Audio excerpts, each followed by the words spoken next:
माँ तू सबसे प्यारी है, माँ तू जग में न्यारी है। माँ तू सबसे प्यारी है, माँ तू जग में न्यारी है। अपने आंचल में रखना, अपने आंचल में रखना, हमें वरदानों से भरना। माँ तू सबसे प्यारी है, माँ तू जग में न्यारी है। माँ तू सबसे प्यारी है, माँ तू जग में न्यारी है। पिता, पुत्र और पवित्र आत्मा के नाम पर आमीन। आप सबों को जय यीशु। हम लोग आज रूत के ग्रंथ के विषय में मनन चिंतन करेंगे। हम लोग अब तक बाइबल कोर्स के अंदर न्यायकर्ताओं के ग्रंथ तक पूरा किया। न्यायकर्ताओं के ग्रंथ के तुरंत बाद एक्चुअली सामुएल के ग्रंथ आना चाहिए, क्योंकि आखिरी न्यायकर्ता सामुएल है। सामुएल के विषय में हम लोगों ने पिछले क्लास में ये भी मनन चिंतन किया। सामुएल पहले न्यायकर्ता का कार्य किया, इसके बाद नबी के रूप में, क्योंकि इस्राएल में पहला राजा का अभिषेक सामुएल के द्वारा किया। इसके बाद वो न्यायकर्ता नहीं, एक नबी बनकर के रहा। इसलिए न्यायकर्ताओं के साथ भी सामुएल को मिलाते हैं और साथ ही साथ नबी के रूप में भी। लेकिन सवाल यह है, न्यायकर्ताओं के ग्रंथ के बाद ये रूत का ग्रंथ क्यों रखा है, सामुएल का ग्रंथ क्यों नहीं? अवश्य रूत का ग्रंथ इतिहास के किताबों में, हिस्ट्री बुक्स में गिनती की जाती है, लेकिन रूत के ग्रंथ को एक थियोलॉजिकल स्टोरी बुक कहते हैं। जैसे अन्य किताबें हैं उसके समान एक इतिहास का ग्रंथ नहीं। ये थियोलॉजिकल हिस्ट्री बुक्स का मतलब है किसी व्यक्ति के जन्मावली के विषय में, जन्म के विषय में, उनका वो वंशावली कैसे हुआ, यह सब बताने वाला जो कहानी के रूप में लिखा हुआ, विशेषकर जो राजाएं, उन लोगों का जो जीवन, उनका बर्थ, ये सब कैसे हुआ, ये लिखने वाला जो किताब। तो ये रूत का ग्रंथ सबसे पहले हमें समझने की जरूरत है। इसी प्रकार का एक थियोलॉजिकल हिस्ट्री है, स्टोरी बुक है, और साथ ही साथ इसके अंदर भी कुछ इतिहास है। इस कारण इतिहास के ग्रंथ में भी है, और सामुएल के ग्रंथ के पहले जो रखने का कारण है, इसके अंदर अध्याय 4, केवल 4 अध्याय है रूत के ग्रंथ के अंदर। चौथे अध्याय में जाकर के हम लोग पाते हैं रूत से दाऊद का एक कनेक्शन को। हमें मालूम है दाऊद के घराने में प्रभु यीशु मसीह का जन्म हुआ। इसलिए यदि मत्ती का सुसमाचार अध्याय 1 वाक्य 5 से अगर हम पढ़ेंगे, मत्ती का सुसमाचार अध्याय 1 वाक्य 5 से, जहां पर ईसा मसीह का वंशावली लिखा हुआ है, उसमें इस रूत का नाम आया है। वहां पर हम लोग पढ़ते हैं, बोज और रूत से ओबेद का जन्म हुआ, ओबेद से यशे का जन्म, और यशे से राजा दाऊद उत्पन्न हुआ। तो ईसा मसीह को वाक्य 1 के अंदर, मैथ्यू चैप्टर 1 वर्स 1 में ईसा मसीह के विषय में ऐसा लिखा है, इब्राहिम के संतान दाऊद के पुत्र ईसा मसीह की वंशावली। इब्राहिम के संतान दाऊद के पुत्र ईसा मसीह की वंशावली बोल करके ये अध्याय ही शुरू हुआ, और उसका किस प्रकार जो वंशावली में रूत आता है, हम लोग ये देखते हैं। ईसा मसीह की इस वंशावली में 4 महिलाओं का नाम है, उनमें से एक ये रूत ही है। अब इस रूत शब्द का मतलब the most beloved one. Ruth शब्द का मतलब है the most beloved one. Ruth की इस कहानी में हम लोगों को ये पता चलता है, नाम के समान ये ईश्वर के और मनुष्यों के नजर में द मोस्ट बिलव्ड वन थी। इसलिए हम लोग थोड़ा सा रूत के ग्रंथ का थोड़ा सा मनन चिंतन करना शुरू करते हैं। रूत एक मोवाबी स्त्री है, अन्य जाति की स्त्री।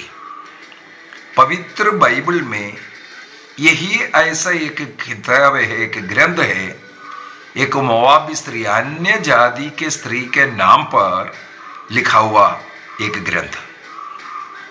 क्यों इस ग्रंथ, एक मोवाबी स्त्री का ग्रंथ बाइबल के अंदर है?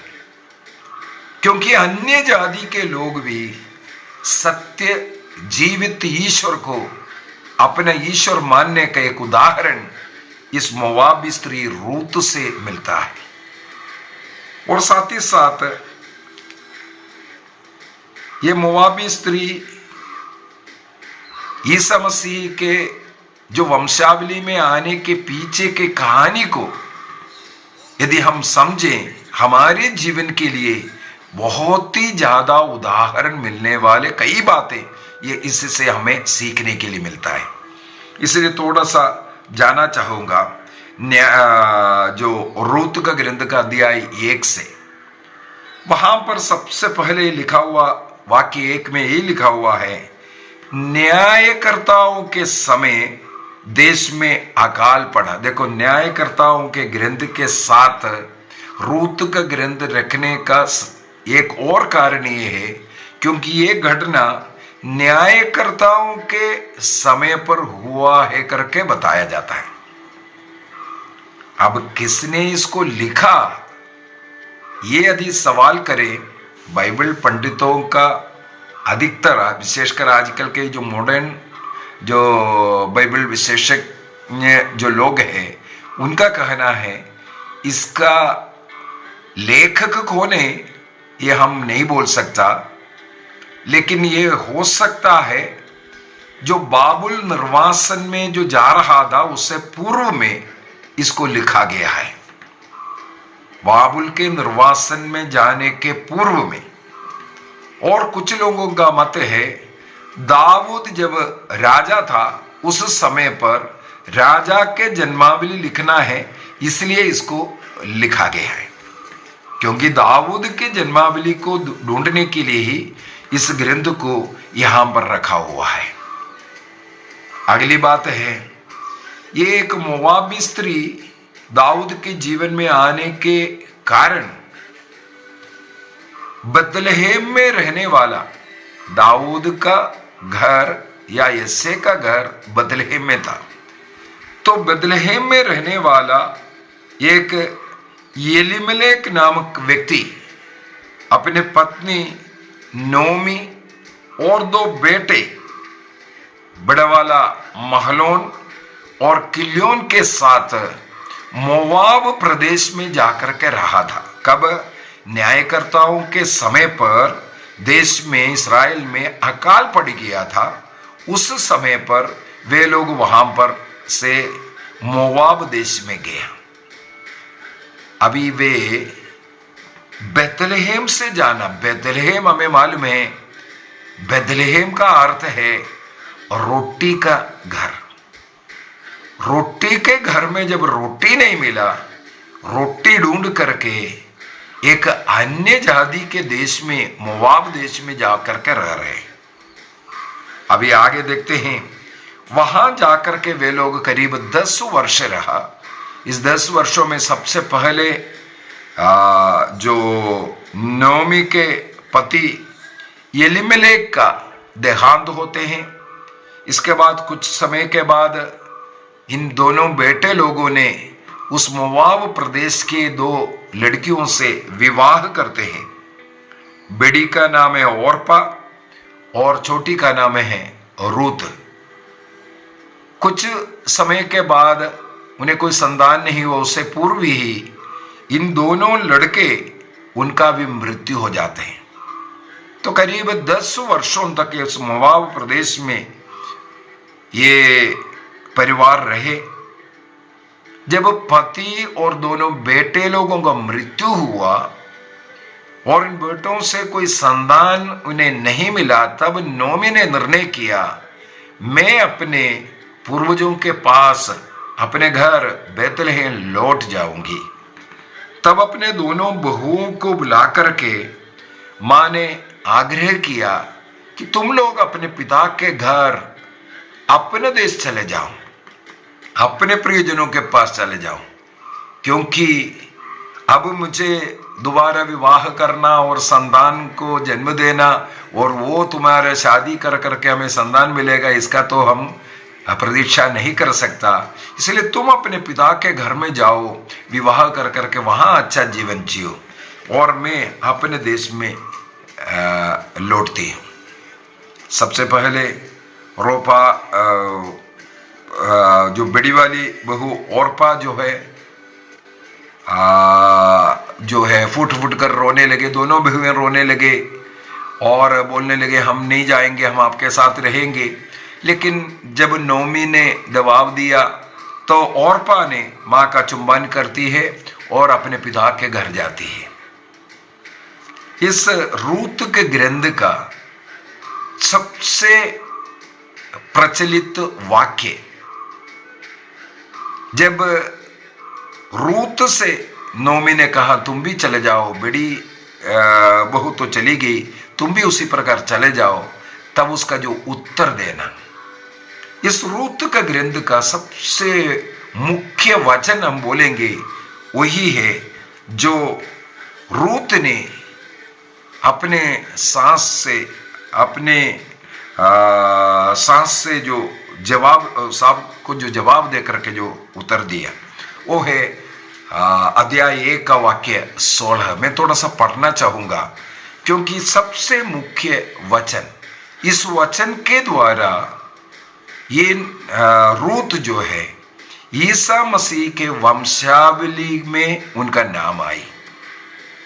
इस उत्तर के कारण, इस वचन के कारण आज भी रूत को एक सच्चा बहू के रूप में हम लोग बता कर देते हैं।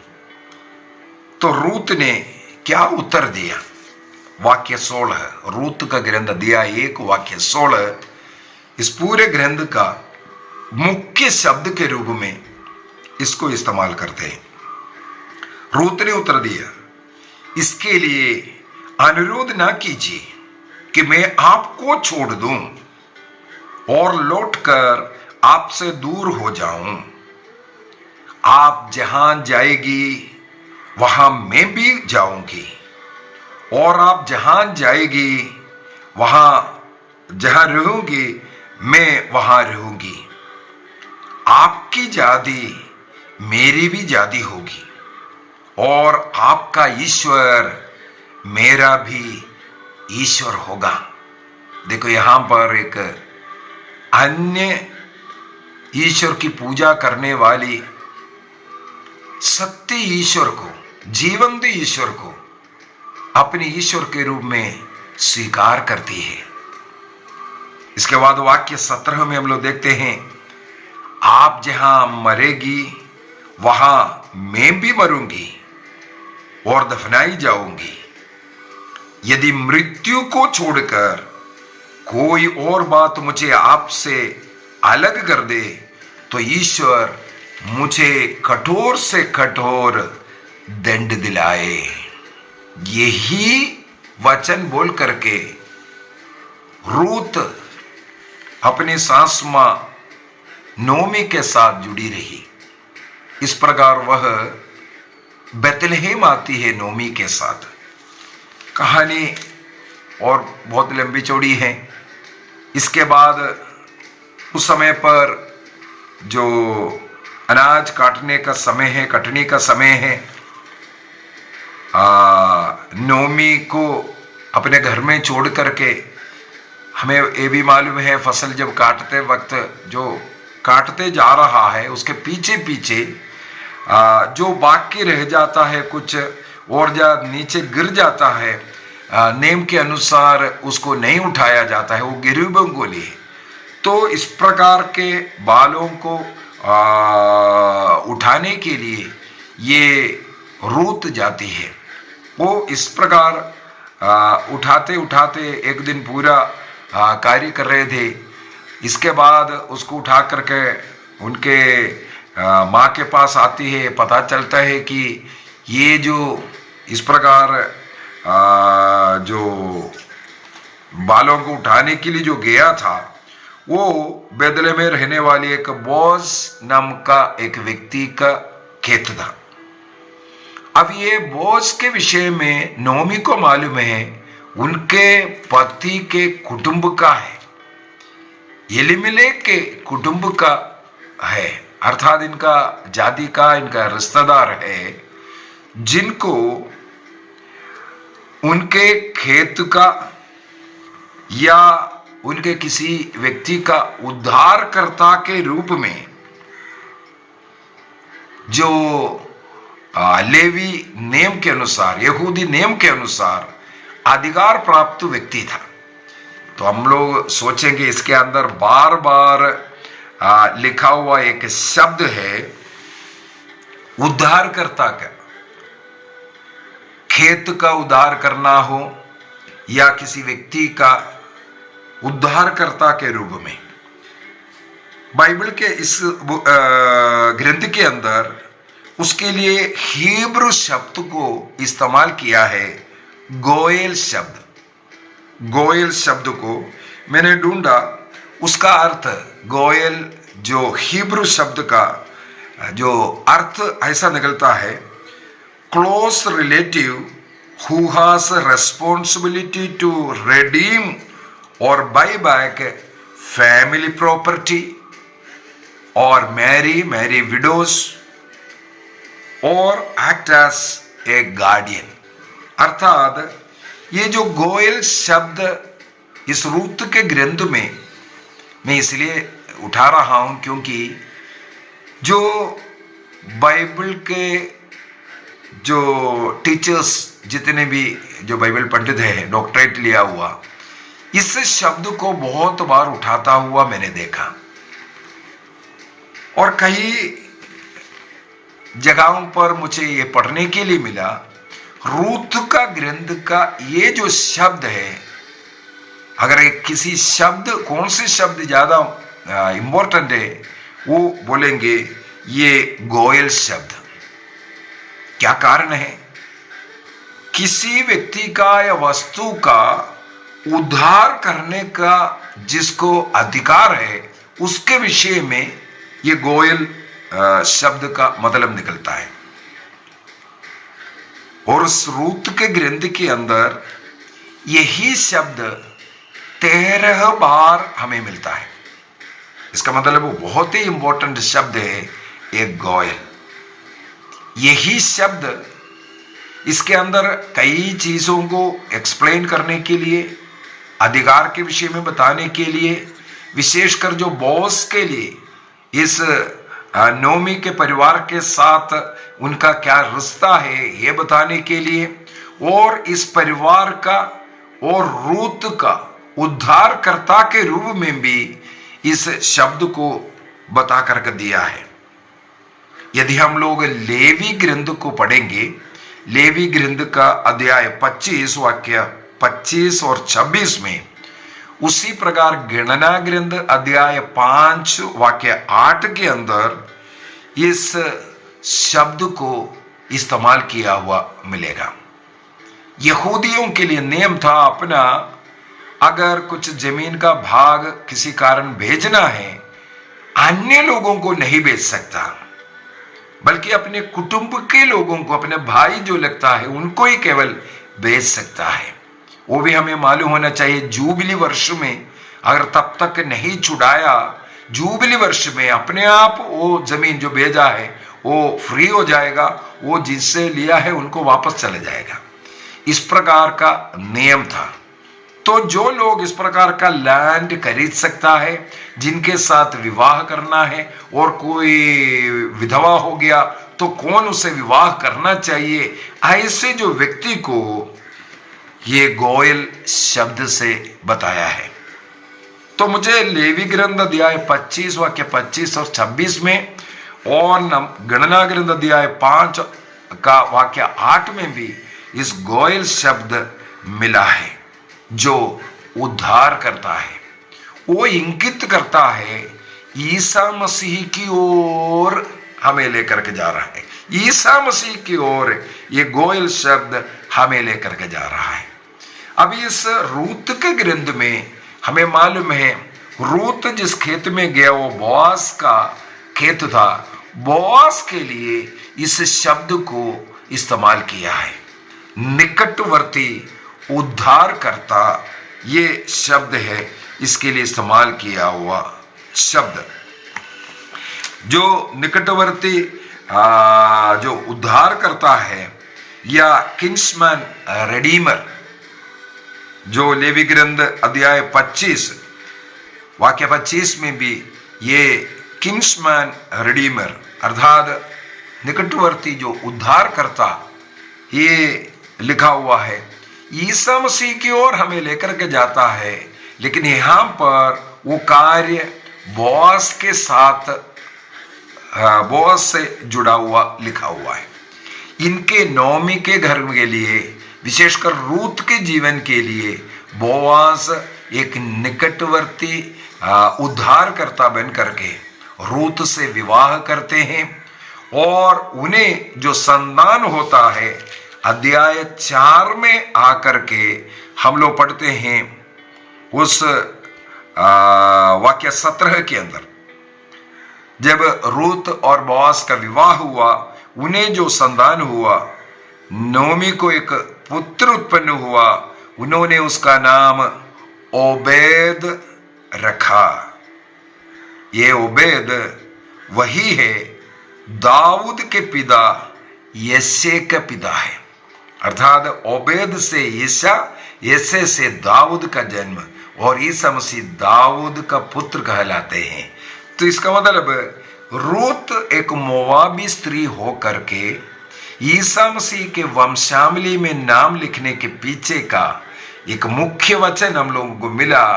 रूत ने एक दृढ़ निश्चय किया, नौमी अपने सास मां उनकी सेवा करते हुए, उनका ईश्वर मेरा ईश्वर, उनके जो संबंधी मेरा संबंधी, मेरे सास मां जहां मरेंगे वहां मैं भी मरूंगी, वहां मैं भी दफनाऊंगी। मृत्यु के अलावा कोई भी चीज हमें अलग नहीं कर पाएगा। ये दृढ़ धारणा के साथ, ये दृढ़ निश्चय के साथ जब रूत ने नौमी के साथ बेथलेहम आया, और वहां पर बोआज के साथ उनका विवाह होना, और उनका संतान ओबद जन्म लेना, और ओबद से यसे, यसे से दाऊद का जन्म होना, इस प्रकार निकटवर्ती न्याय उद्धार करता गोयल शब्द के हम लोग देखते हैं बोआज को। बोआज ईसा मसीह का एक प्रतीक मात्र है यहाँ पर, और वही कार्य ईसा मसीह हम सबों के लिए भी कर रहा है। दूसरी बात, ये रूत का ग्रंथ जो सामुएल के ग्रंथ के पहले इसलिए रखा, सामुएल के ग्रंथ अध्याय 8 से, जैसे मैंने बोला न्यायकर्ताओं का विवरण अध्याय 7 तक खत्म हो जाएगा, अध्याय 8 से राजाओं का वृत्तांत है। उसमें हमें मालूम है इस्राएल का पहला राजा साउल है, दूसरा राजा दाऊद है। इसके बाद सामुएल का ग्रंथ, पहला ग्रंथ, दूसरा ग्रंथ, और राजाओं का पहला ग्रंथ अध्याय 1 तक हमें दाऊद के विषय में पढ़ने के लिए मिलता है। तो दाऊद के जन्म के विषय में लिखने वाला एक एथियोलॉजिकल स्टोरी बुक है रूत। इसलिए सामुएल के ग्रंथ के पहले रूत के ग्रंथ को स्थान मिला। और ये न्यायकर्ताओं के समय पर बेथलेहम में रहने वाला परिवार मोआब देश में जाकर के रहा था 10 साल के लिए, और वहां से रूत बेथलेहम आती है। इस प्रकार सत्य ईश्वर के विश्वासी बनने की कहानी भी, एक अन्य जाति के व्यक्ति किस प्रकार सत्य ईश्वर में विश्वास करते हुए अनुग्रह आशीष प्राप्त करते हैं, इसके लिए भी एक उदाहरण है। ये जो बात हम लोग रूत के ग्रंथ से सीखते हैं। एक और बात मुझे पढ़ने के लिए मिला, इसके राइटर के विषय में तालमुद, जो यहूदी ग्रंथ तालमुद है, उसके अंदर सामुएल का नाम लिखा हुआ है, लेकिन हमारे बाइबल जो ज्ञानी लोग हैं वो इसका पूर्ण रूप से खंडन करते हैं, क्योंकि सामुएल के समय पर इसका रचना नहीं हुआ, बल्कि राजा दाऊद के जीवन के अंत होकर के उस समय पर, या उस जीवन काल में जो महाराजा था उस काल में, या निर्वासन में जाने के पूर्व में, निर्वासन के पूर्व एक किताब था, इसका प्रूफ है। इस समय पर इसका रचना हुआ है, इसलिए वो जो सामुएल द्वारा नहीं लिखा है, ये हम बोल सकते हैं।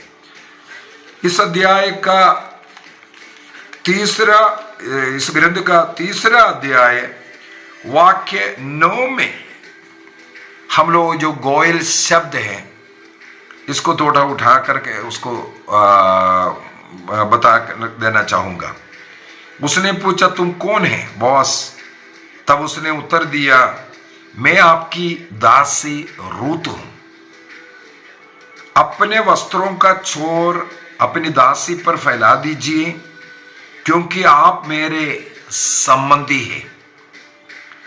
आपको हमारी भूमि का उद्धार करने का अधिकार है। इसको ही गोयल, हिब्रू में गोयल लिखा हुआ शब्द है, क्योंकि जिनको उनके भूमि का उद्धार करने का अधिकार है, तो बोअज को इस प्रकार अधिकार है करके बोल रहा है और अपना परिचय दे रहा है। आखिरी में जाकर के हम लोग देखते हैं रूत से विवाह कर रहे हैं, और यही शब्द इस रूत के ग्रंथ के अंदर कुल मिलाकर के 13 बार मिलेगा।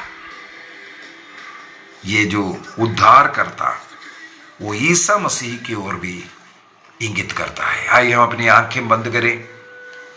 आज हम लोग रूत के ग्रंथ के विषय में मनन चिंतन किया।